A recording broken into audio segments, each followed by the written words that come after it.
أعوذ بالله من الشيطان الرجيم بسم الله الرحمن الرحيم والله غالب على أمره ولكن أكثر الناس لا يعلمون والصلاة والسلام عليك يا سيدي يا سيدي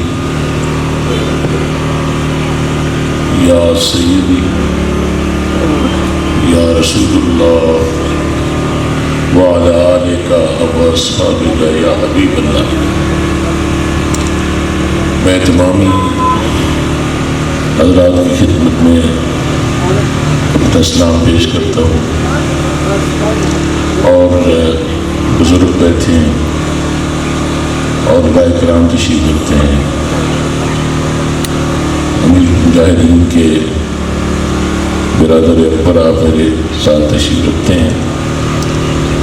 میں سب کا ممنون ہوں، احسان مند ہوں کہ آپ نے اس جلسے کا اہتمام کیا اور ہمیں یہ موقع دیا کہ ہم اپنی آواز آپ تک پہنچائیں۔ مصروفیت بہت زیادہ ہے، آخری دن ہے اور ٹائم کی بہت قلت ہے۔ میں یہ عرض کرنا چاہتا ہوں اور ایک سوال بھی ہے میرا آپ سے، یہ پھول آپ ہم پہ کیوں پھینکتے ہیں؟ یہ ہار ہمیں آپ کیوں پہناتے ہیں؟ کیا ہم اس قابل ہیں کہ آپ ہمارے اوپر پھول پھینکیں یا ہار پہنائیں؟ ہم نے کشمیر فتح کر لیا، ہم نے فلسطین فتح کر لیا، ہم نے پاکستان کو، دین کو پاکستان میں تخت پہ لے کر آ گئے۔ آپ ذرا غور کیجئے، ایک پہلوان اکھاڑے میں اترتا ہے، کیا اکھاڑے میں اترنے سے پہلے اس کو ہاتھ بنا دیا جاتا ہے، یا جب وہ بازی جیت کے باہر آتا ہے تو پھر اس کو کندھوں پہ اٹھا لیا جاتا ہے اور اس پہ پھول پھینکے جاتے ہیں، ہاتھ بنائے جاتے ہیں؟ جس دن دین تخت پہ آ جائے گا، جس دن مسلمان ہم سرخرو ہو جائیں گے اور اپنی غلامی کا حق ادا کر دیں گے، اس دن بے شک آپ کو اجازت ہوگی کہ آپ پھول پھینکیں، ہار پہنیں۔ اب کے نہیں، اس وقت کم از کم میرا یہ ضمیر گوارا نہیں کرتا، جہاں بھی جاتا ہوں میں منع کر دیتا ہوں میرے اوپر پھول نہ پھینکیں۔ خدا کی قسم اس قابل نہیں ہوں، میں شرمندہ ہوں، اپنے رب سے شرمندہ ہوں، اپنے رب کے حبیب سے شرمندہ ہوں، اور سب سے بڑی بات میں اپنے آپ سے شرمندہ ہوں۔ پھر یہ شرمندگی کے پھول ہیں، انہیں مجھ پہ نہ پھینکا کر، یہ تکلیف ہوتی ہے۔ باقی رہا مسئلہ میرے دوستوں کہ آپ میرے لیے نئے نہیں اور میں آپ کے لیے نیا نہیں، آپ مجھے جانتے ہیں، میں اس علاقے کا رہنے والا ہوں، میں آپ کے مسائل جانتا ہوں۔ اب ہم مسائل کو دہرانا شروع کر دیں گے کہ یہ مسئلے وہ بات نہیں ہے۔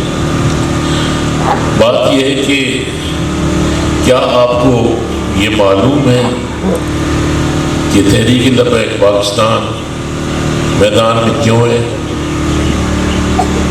معلوم ہے نا کس لیے میدان میں ہے؟ دین کو تخت پہ لانے کے لیے۔ ختم نبوت، ناموس رسالت ہمارے ایمان کا حصہ ہے، اور آپ سے بڑھ کر ہمیں کوئی پیارا نہیں ہے۔ ہماری اولاد، ہماری جان، ہماری مال، ہمارے ماں باپ آپ قربان۔ شریعت اسی کی ہے، شریعت محمد عربی کی ہے صلی اللہ علیہ وسلم۔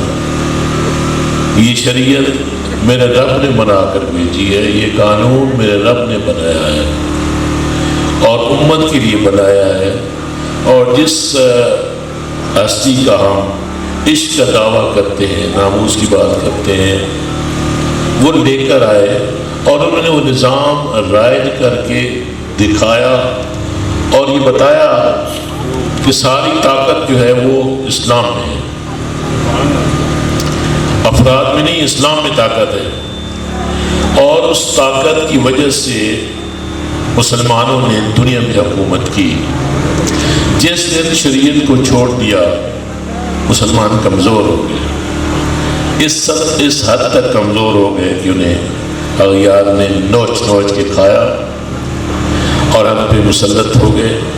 ان کی تہذیب ہمارے اوپر مسلط ہو گئی، ان کا تمدن ہمارے اوپر مسلط ہو گیا، اور ان کا نظام، ہمارا نظام شریعت، نظام شریعت، اور نظام کن کا چلا رہے ہیں، کس کے تحت زندگی گزارے ہیں؟ کافر کا. کتنا بڑا تضاد ہے کوئی مطلب یہ سوچے انسان کہ کوئی بات کرنے کی ہے کہ مسلمان ہیں، اپنا نظام ہے لیکن چھوڑ دیا ہے اور غیر کے نظام کے نیچے زندگیاں گزار رہے ہیں، اور کوئی احساس بھی نہیں ہے، احساس الزام بھی نہیں ہے، کوئی شرمندگی بھی نہیں ہے. یہ بہت بڑا المیہ ہے. یہ چیز لے کر ہم سامنے آئے ہیں کہ آج ہم غلامی کی زنجیروں میں جکڑے ہوئے ہیں، ہم غلامانہ زندگی گزار رہے ہیں، ہمارے طور اطوار سارے غلامانہ ہیں. جو ہم نے رویے اختیار کر رکھے ہیں، جو ہمارے کردار ہیں، ان سے غیر کی جھلک نظر آتی ہے، غیر کی بو آتی ہے، کیونکہ اس نے ہمیں اس قابل نہیں چھوڑا، ہم سے ہمارا اپنا آپ چھین لیا. ہمارا اسلام اس وقت مسلمان سارے دبے ہوئے ہیں اور کافر آپ پہ غالب ہے، اور وہ اپنے گماشتوں، اپنے پٹھوؤں، اپنے نیب پالک جو لوگ ہیں ان کے ذریعے آپ پہ حکومت کر رہا ہے. پاکستان ارض مقدس، میرا پیارا پاکستان، وجود میں اس لیے آیا کہ یہاں پہ دین کا نفاذ ہوگا، یہاں پہ محمد عربی کے غلام اپنی شریعت کے مطابق زندگی، آسودہ زندگی گزاریں گے اور عزت اور وقار سے رہیں گے. لیکن الاس، نہ عزت ہے، نہ وقار ہے، نہ اس قوم آسودہ ہے، بلکہ بے قرار ہے، پریشان ہے. پاکستان اس وقت قوموں کی صف میں سب سے نیچے کھڑا ہوا ہے، سب سے نیچے کھڑا ہوا ہے. کیا آپ نے سوچا ہے کہ اس کی وجہ کیا ہے؟ باتیں تو ہم سارے کرتے ہیں، نعرے بھی لگاتے ہیں، آپ نے سوچا ہی کیوں ہے؟ یہ اپنے نظام سے دوری کی وجہ سے ہے. اور پھر اللہ پاک نے ہمیں سزا دی ہے کہ پاکستان جس مقصد کے لیے بنا وہ نظریہ ہم نے چھوڑ دیا ہے. اس نظریے سے انحراف کرنے کی سزا یہ ہے کہ آج ہم رسوائے زمانہ ہے. جو قوم نظریات نہیں رکھتی یا نظریہ نہیں رکھتی وہ کوئی قوم ہوتی ہے. اب یہ اتنا نکتہ ہے جو کہ ہر ایک کو جانا ہے، کوئی اس میں کوئی مسئلہ فیصد غورس نہیں ہے، کوئی بڑی بات نہیں ہے، یہ سوچنے کی بات ہے. لیکن میرے دوستوں، افسوس کہ ہم نے سوچنا بھی چھوڑ دیا، غور و تدبر کرنا بھی چھوڑ دیا، اور ایک 25 کروڑ عوام پہ 25,000 لوگ مسلط کر گئے. انگریز چلا گیا لیکن ہم نے سمجھا کہ ہم آزاد ہو گئے.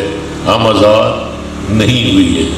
آزاد اس وقت ہوتے جب انگریز کے جانے کے بعد یہاں پہ علماء سامنے آ جاتے، صوفیاء سامنے آ جاتے اور اپنے وراثت کا حق ادا کرتے اور بتاتے قوم کو کہ ہم وارث ہیں پاکستان کے، کیونکہ ہم وارث دین کے ہیں. آج بھی وارث دین کے علماء ہیں، کل بھی وارث دین کے علماء تھے، اور آنے والے وقتوں میں بھی تا قیامت دین کے وارث علماء ہیں. یہ بات سمجھنے کی ہے.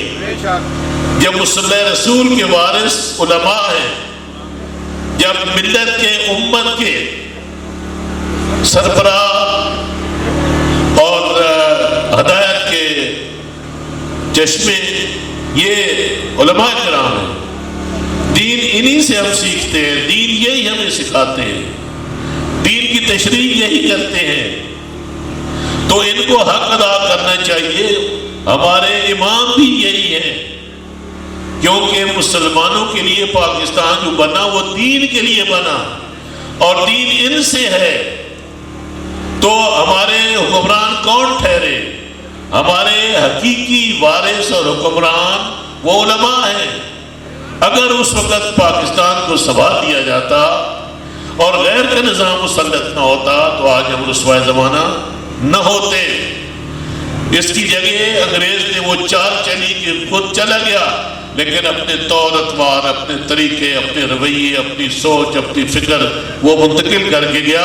اور پھر اس پہ تورا امتیاز یہ ہے کہ ہمیں ہمارے اوپر اپنا نظام بھی مسلط کر کے چلا گیا. اصل بات تو نظام کی ہوتی ہے بھائی، اصل بات ہے ہی نظام کی. یہ اپنے ذہن میں بٹھاؤ یہ بات. مسلمان اپنے نظام کے ساتھ مسلمان ہے، مسلمان شریعت کے ساتھ مسلمان ہے. شریعت نہیں ہے تو مسلمان نہیں ہے. شریعت کیوں نہیں اپنے اوپر لاگو کرتے؟ اسی کے لیے تو ہم اور آپ میدان میں ہیں. کتنے دکھ کی بات ہے کہ میں آپ سے ووٹ مانگنے آیا ہوں اور شریعت کے نام پہ ووٹ مانگ رہا ہوں کہ ہم شریعت لاگو کریں گے. کیا آپ کی شریعت نہیں ہے؟ کیا نون لیگ والوں کی وہی شریعت محمدی نہیں ہے؟ کیا وہ کلمہ یہ نہیں پڑھتے؟ پی ٹی آئی والے وہ کلمہ نہیں پڑھتے؟ پیپلز پارٹی والے اور سارے مسلمان ہیں. پھر یہ تفرقہ کیوں جب معاملہ دین کا ہے، جب پاکستان کی بقا کا معاملہ ہے، جب یہ ایک نظریاتی مملکت ہے، تو پھر کیوں نہیں اسلام کو لاگو کرنے کے لیے ہمارے دست و بازو بنتے؟ اگر تمہیں ہوش نہیں ہے تو ہم تمہیں ہوش دلا رہے ہیں. اگر تمہیں سمجھ نہیں ہے تو ہم تمہیں سمجھا رہے ہیں. سمجھو ہماری بات کو. میں ان کو بھی دعوت دے رہا ہوں، آپ کو بھی دعوت دیتا ہوں. یہ میری دعوت ہر مسلمان کے لیے ہے.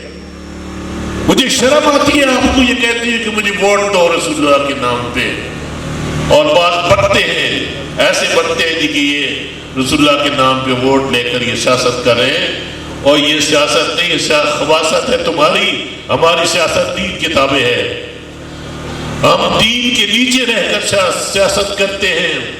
ہماری سیاست دین کا حصہ ہے. اور یہ سیاست صرف علماء ہی کر سکتے ہیں جن کے پاس دین کا شعور ہے. جو بے شعور ہے وہ کبھی سیاست نہیں کر سکتا. جو بے ایمان ہے، جو ڈاکو ہے، جو لٹیرا ہے، جو زانی ہے، جو شرابی ہے، جو ڈکیت ہے، جو منشیات فروش ہے، اس کو اپنے اوپر مسلط کر رکھا ہے. اور علماء کو مسجدوں میں اور مدرسوں میں مقید کر دیا ہے. کیسے اسلام آئے گا؟ کیسے شریعت آئے گی؟ ان لوگوں کو کون اوپر لایا ہے؟ تان ادھر ہی آ کر پھر ٹوٹتی ہے نظام. یہ نظام جمہوریت ہے جس میں بدماش پلتے ہیں، بے ایمان، ڈاکو، زانی، شرابی وہ اوپر آتے ہیں، وہ بوٹے تازے ہوتے ہیں، وہ وسائل پہ قابض ہو جاتے ہیں. یہ اس نظام کی وجہ سے ہے. اس نظام میں کبھی کوئی صالح شخص اوپر نہیں آ سکتا.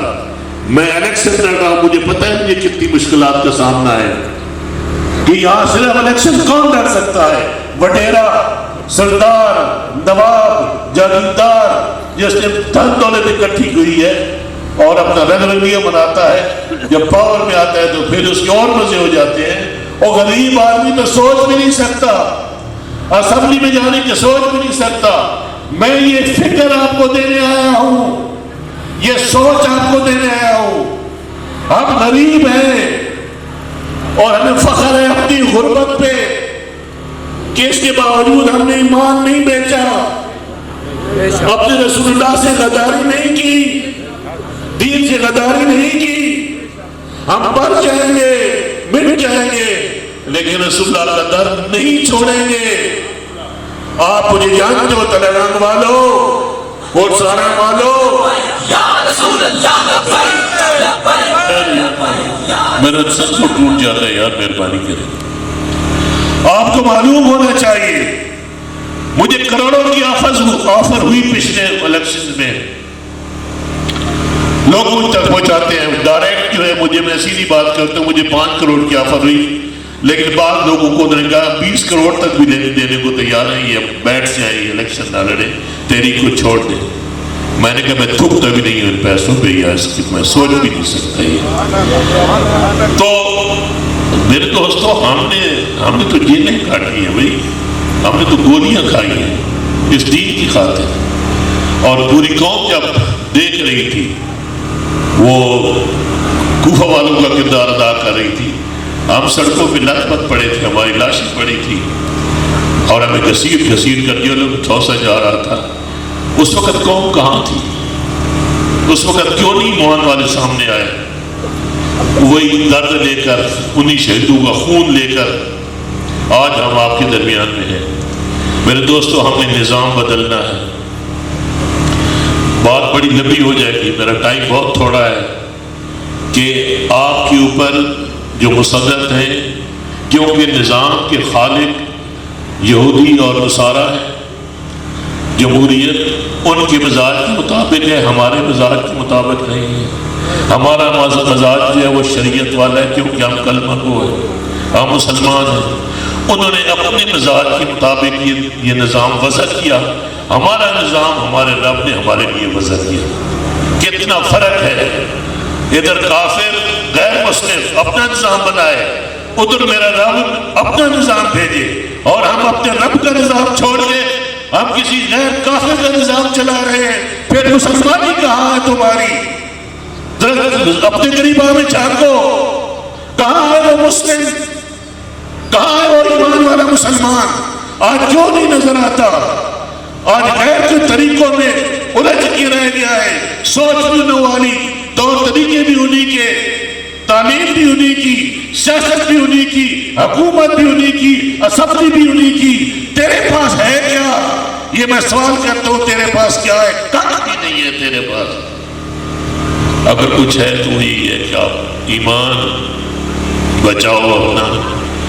اور میں دعوت دیتا ہوں سب مسلمانوں کو کہ آؤ اپنے ملک کو بچانے کے لیے، اس ملک کی تقدیر کو بدلنے کے لیے، اپنے عوام الناس کی تقدیر کو بدلنے کے لیے تحریک لبیک پاکستان کو مضبوط کرو. انشاءاللہ ہم آپ کو ناامید نہیں کریں گے، لیکن اتنا بتا دوں کہ اگر ہم یہ نہ کر سکے تو بے شک آپ کے ہاتھ ہمارے غریبانوں پہنچ جائے اور ہم اپنی شکست تسلیم کریں گے. لیکن میرا وجدان یہ کہتا ہے، میرا گمان یہ کہتا ہے کہ ایسا نہیں ہو سکتا، کہ ہمارا ماضی اس پہ دلالت کرتا ہے کہ ہم نے جھکنا سیکھا ہی نہیں ہے، ہم نے آگے بڑھنا ہی سیکھا ہے، ہم نے لیٹنا نہیں سیکھا، ہم نے جرأت کے ساتھ اور یقین کے ساتھ آگے بڑھنا سیکھا ہے.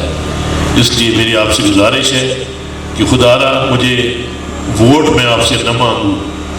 آپ کہیں گے ووٹ چیز ہی کیا ہے؟ اگر کوئی آپ کو ووٹ اور مانگنے کے لیے آتا ہے تو اسے کہو کہ اگر شریعت کی بات کرتے ہو، دین کو تخت پہ لاتے ہو تو ہم تمہارے ساتھ ہیں، اور نہیں تو پھر تحریک والوں کے ساتھ مل جاؤ، ہم تحریک والوں کے ساتھ ہیں.